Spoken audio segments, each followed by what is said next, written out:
ABP news देख रहे हैं आप। मैं हूं आपके साथ शीरीन और अब वक्त हो गया है आपके पसंदीदा शो घंटी बजाओ का, क्योंकि रात के 10 बज चुके हैं और हम फिर हाजिर हैं आपकी आवाज बनने के लिए। देखिए, आज बात आर्यन खान केस की करेंगे, क्योंकि आर्यन भले ही बॉलीवुड सुपरस्टार के बेटे हों, लेकिन उनके साथ हुई नाइंसाफी देश में चल रही जांच एजेंसियों पर एक बड़ा सवाल खड़ा करती है। 8 महीने पहले क्रूज ड्रग्स केस में गिरफ्तार होकर 21 दिन जेल में काटने वाले आर्यन को अब क्लीन चिट मिल गई है। इसे न्याय भी कह सकते हैं, लेकिन आखिर कौन लौटाएगा आर्यन के कैद में गुजारे गए वो 21 दिन? 23 साल के आर्यन को आरोपों में घिरने वाले जांच अधिकारी यानी समीर वानखेड़े पर अब खुद जांच की तलवार लटक रही है। जांच एजेंसियों की ऐसी कारस्तानी के खिलाफ घंटी बजाइए। देखिए ये रिपोर्ट और 8422840000 पर मिस्ड कॉल कीजिए।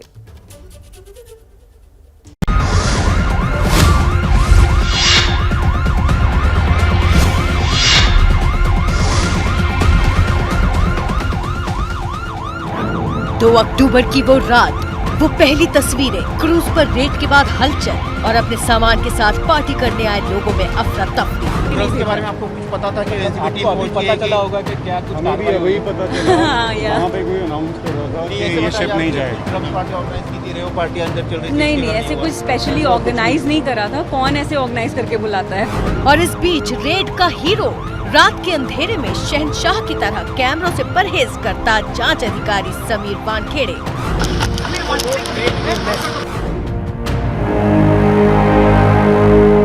झूठे गवाह, झूठा सबूत और झूठे केस, ये कहानी है मुंबई के ड्रग्स कांड की।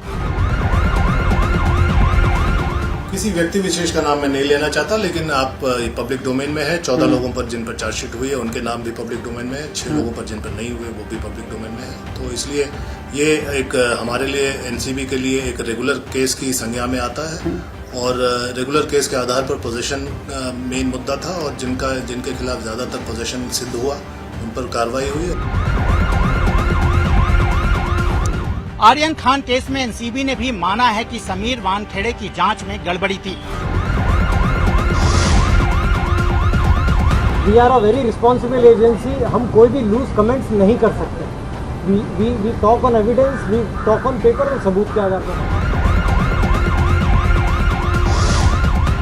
कि आज मैं सुन रहा हूँ, देख रहा हूँ, पहली बार रेड पड़ती है एक आदमी के घर पे, दूसरी बार रेड पड़ती, तीसरी बार। पहली रेड में थी, आप क्यों नहीं अपने सबूत इकट्ठा किए? दूसरी रेड करते, इसका मतलब ये है कि फर्स्ट रेड आप ऐसी की थी। आप इनकॉम्पिटेंस आप दिखा रहे हैं। इस केस में एक दिन भी अरेस्ट नहीं होना चाहिए था और इसमें केस भी नहीं होना चाहिए था। कोई केस बनने का मतलब ही नहीं था। वरिष्ठ वकीलों को आपने सुन लिया और समीर वानखेड़े का फर्जीवाड़ा भी पूरे देश ने देख लिया। 8 महीने पहले शुरू हुआ सिलसिला एसआईटी की जांच के बाद चार्जशीट से गायब आर्यन खान के नाम पर खत्म हुआ। लेकिन क्या खत्म हो गया एक नौजवान पर लगा दाग? सलाखों के पीछे गुजारे 21 दिन का दर्द, वो मानसिक प्रताड़ना जो मीडिया की कवरेज और एनसीबी के तरह तरह के आरोपों के चलते आर्यन समेत उसके परिवार ने झेली।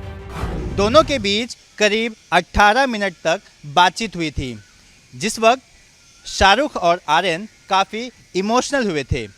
दोनों ने इंटरकॉम पर बातचीत की थी और उनके बीच शीशे की दीवार और ग्रिल थी। इसी वक्त शाहरुख ने आर्यन को हिम्मत दी थी।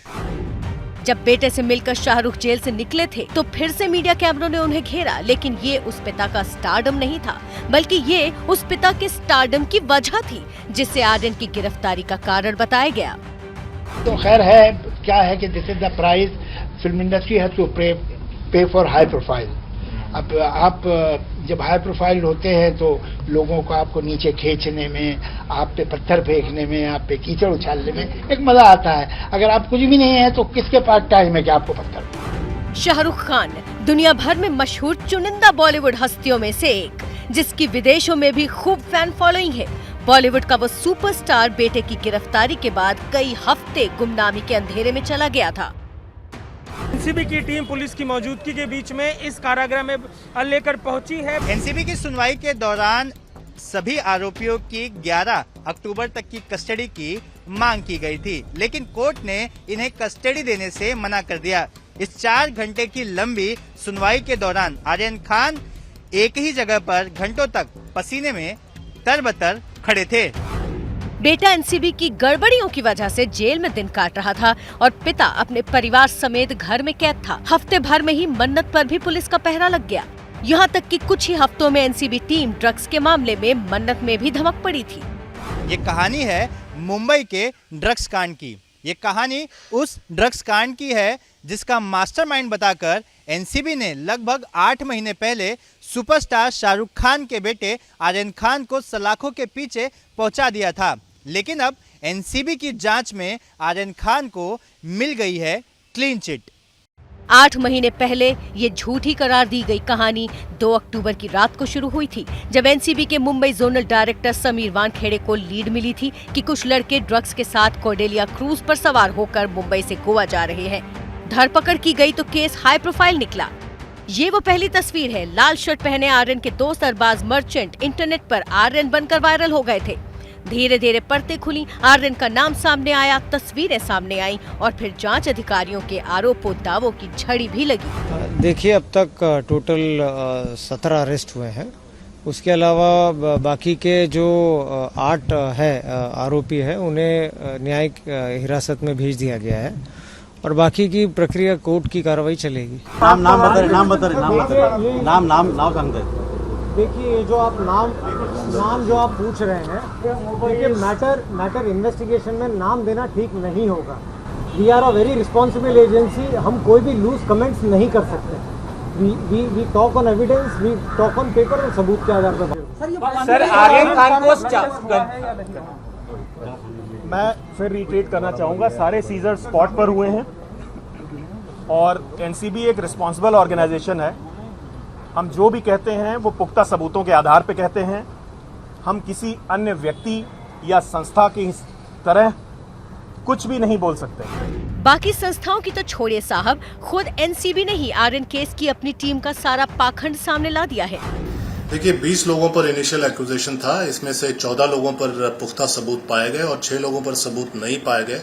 इसी आधार पर चार्जशीट 14 लोगों पर किया गया और 6 लोगों को चार्जशीट नहीं किया गया। ये हम सवाल उठाना चाहेंगे क्योंकि जब ये प्रकरण सामने आया था तो आपको याद होगा कि कोर्ट में बार बार जो एनसीबी के वकील होते थे वो क्या कहते थे? वो कहते थे कि धारा 27 से जो एनडीपीएस की धारा होती है 27 से, यानी कि सिर्फ ड्रग्स का सेवन की बात नहीं है, ड्रग्स खरीद फरोख्त की बात है, बिजनेस करने की बात है कि ड्रग्स हम बेच रहे हैं, उससे पैसा कमा रहे हैं, पैसे का इन्वॉल्वमेंट शामिल है। ये आरोप लगाया था और 27 से जो एनडीपीएस की धारा होती है यही आरोप लगाकर बार बार बेल रिजेक्ट हो जा रहा था।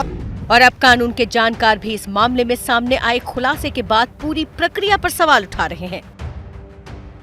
देखिए, मेरा शुरू से मानना था कि ये जो पूरा कानून है ना नारकोटिक्स का, ये सारा कानून पोजीशन बेस्ड है। अगर आपके पास छोटी सी क्वांटिटी होती है तो 1 साल की सजा है, मीडियम क्वांटिटी है तो 10 साल की, कमर्शियल क्वांटिटी है तो 20 साल की। तो इसके पास तो कोई पोजीशन मिला नहीं था, इसलिए मेरा शुरू से मानना है कि इसमें कोई अरेस्ट होने का मतलब ही नहीं बनता था, ना ही कोई केस बनाने का मतलब बनता था। एक ही तरह से आप अरेस्ट हो सकते थे या केस बन सकता था, वो अगर आप ड्रग के पेडलर हो, अगर आप सप्लायर हो ड्रग के, तो आपके फोन में किसी क्वेश्चनेबल आदमी का नंबर होना इज नॉट सप्लायर। वो सप्लायर के कैटेगरी में नहीं बदल जा सकता। और खुद आर्यन ने उस समय कॉपरेट किया, क्योंकि ये खुद चार्जशीट हम पन्ने जब पढ़ रहे हैं तो उसमें अगर हम चार्जशीट के पन्ने पे जो पन्ना नंबर 142 है, 130 से 142 के बीच में स्टेटमेंट है, उस बयान को पढ़े तो आर्यन ने स्वेच्छा से अपना मोबाइल अधिकारी को दे दिया, आशीष रंजन को। आशीष रंजन को मोबाइल देने के बाद खुद स्वीकार किया कि हाँ, ये 2018 में मैं अमेरिका में था, उस संदर्भ में मैंने ये वीट के बारे में चैट किया हुआ है। यानी कि कहीं ना कहीं जिस पर आप आरोप लगा रहे हैं वो आपसे सहयोग कर रहा है। तो ऐसे पर उसे एक नोटिस देकर समन किया जा सकता था, उससे पूछताछ किया जा सकता था, उसकी इंक्वायरी की जा सकती थी। लेकिन इतनी हाय तौबा, इतनी जल्दबाजी क्यों मची थी? क्योंकि क्या हाथ में जिसको चाहते थे वो मिल गया, या फिर कुछ आसपास के लोग जो उस क्रूज योजना के तहत उस क्रूज पर गए थे रेड करने के लिए, उनका निशाना आर्यन खान था और आर्यन खान मिला तो उसे धर दबोचा गया और उस पर तमाम धाराएं लगा दी गई। इसलिए जो शुरू से केस बना था, जो सारा बुनियाद था केस का, इस केस में एक दिन भी अरेस्ट नहीं होना चाहिए था और इसमें केस भी नहीं होना चाहिए था। इसलिए इसमें जो भी उसको जो जेल काटा उसने इस कंप्लीटली इलीगल अरेस्ट की वजह से, और जो इसने परेशानियां जो भुगती है, वो मतलब समझिए एक तरह से उसका निवारण हो रहा है। आज के दिन में कम से कम उनको क्लीन चिट मिल गया, भले देर से मिला, लेकिन कम से कम जस्टिस मेरे ख्याल से अब इस केस में हो गया है। लेकिन जो इंसाफ कानूनी तौर पर मिला वो इंसानी तौर पर तो मिला ही नहीं, और मिलेगा कैसे ये भी बड़ा सवाल है, क्योंकि वक्त लौटकर कभी नहीं आता। तब कुल 23 साल का ये नौजवान जिस फंदे में फंसा था उसके निशान तो मिट नहीं पाएंगे। जो नौजवान हमेशा कैमरों से शर्माता था, सोशल मीडिया तक पर ज्यादा एक्टिव नहीं रहता, वो लगातार सवालों के घेरे में था। किसी अपराधी की तरह उसका हाथ पकड़कर सुनवाई के लिए लाया और ले जाया जा रहा था। खुद बॉलीवुड में इंडस्ट्री के सबसे बड़े सुपरस्टार खान के बेटे को लेकर मिलीजुली प्रतिक्रिया थी। जब जगह रेड होती है तो बहुत सारे लोगों को ले लेते हैं। हम अज्यूम करते हैं कि इस बच्चे ने कंज्यूम किया, इस बच्चे ने ये किया। आई थिंक प्रोसेस चालू है। Let's give that child a breather. हमेशा बॉलीवुड पे जब हमारी इंडस्ट्री की कुछ भी होती है तो हर एक चीज़ पे मीडिया टूट पड़ती है, हर एक को समझती है कि ये वैसा ही होगा। Give the child an opportunity to report. Let the real reports come out. You know, till then बच्चा है, taking care of him is our responsibility. मेरे प्रिय आर्यन, जिंदगी एक अजीब सवारी है। ये बहुत अच्छी है क्योंकि ये अनिश्चित है, ये अच्छी है क्योंकि ये कई बार उतार चढ़ाव से लेकर भी जाती है। लेकिन भगवान दयालु हैं, वो केवल मुश्किल इंसान को ही खेलने के लिए सबसे मुश्किल बॉल देते हैं। आपको पता है कि आपको ही इन सब में से चुना गया है। अब सभी माफिया पप्पू आर्यन खान के बचाव में आ रहे हैं। हम गलतियां करते हैं लेकिन हमें उनका महिमा मंडल नहीं करना चाहिए। मुझे विश्वास है कि ये उन्हें सीख देगा और उन्हें उसके परिणामों का एहसास भी कराएगा। उम्मीद है ये उन्हें विकसित करे और हो सकता है उन्हें और बेहतर और बड़ा बनाए।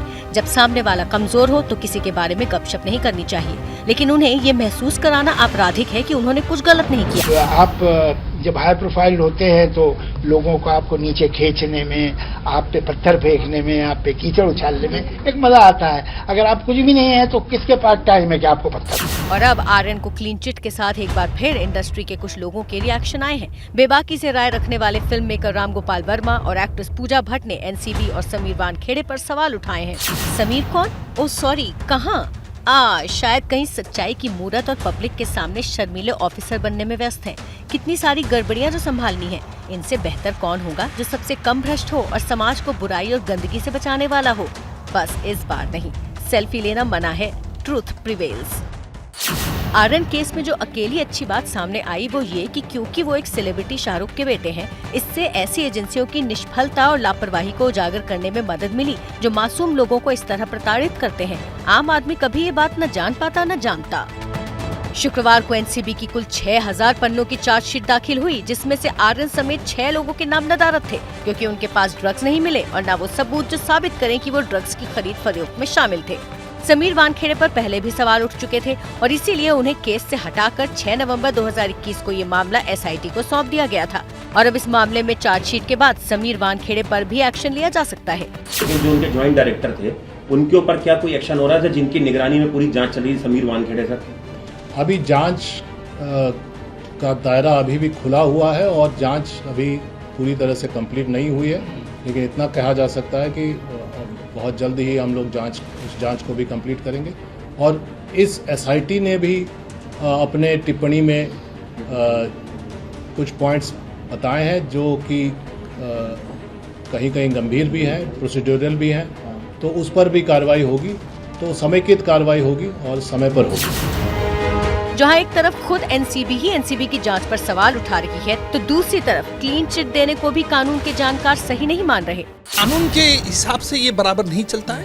कानून के हिसाब से चलना चाहिए। मुझे लगता है कि हमारे न्यायपालिका स्वतंत्र है। अगर आपको उसके खिलाफ सबूत नहीं मिलते, कोर्ट में कह दीजिए, कोर्ट उसको डिस्चार्ज कर देगी। अब कोर्ट जज साहब का रोल कब अदा कर रहे भाई? फिलहाल अब मीडिया की नजर एक बार फिर आर्यन खान पर होगी।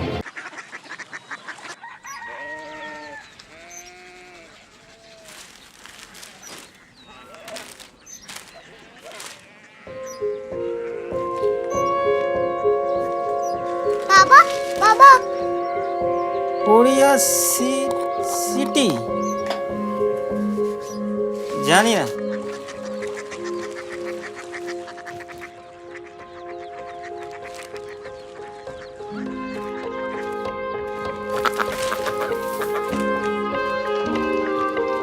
Korea city? हाँ।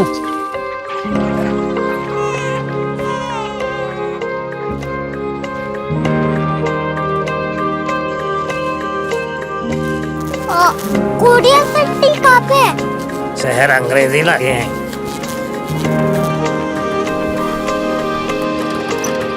Korea city.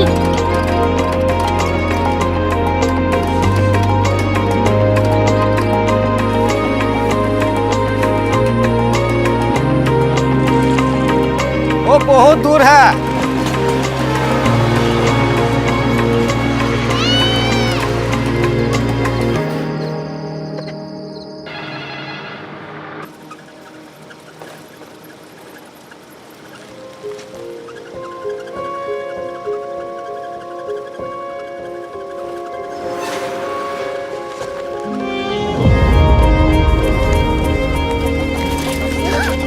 Korea city.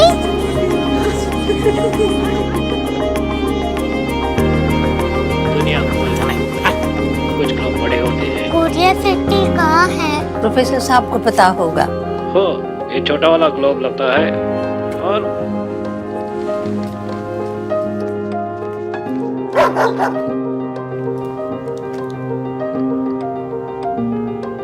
पता नहीं, मेरी बेटी से जाके मिल लो, शायद उसे मालूम हो।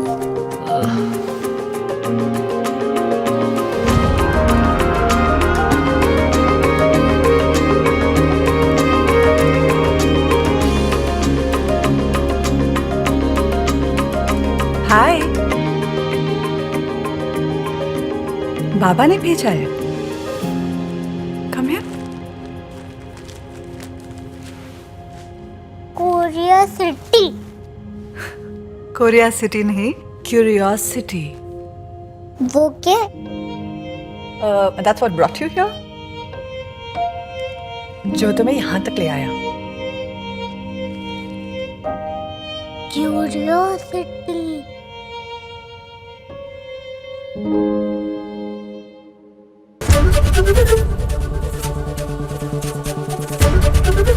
ABP न्यूज आपको रखे आगे।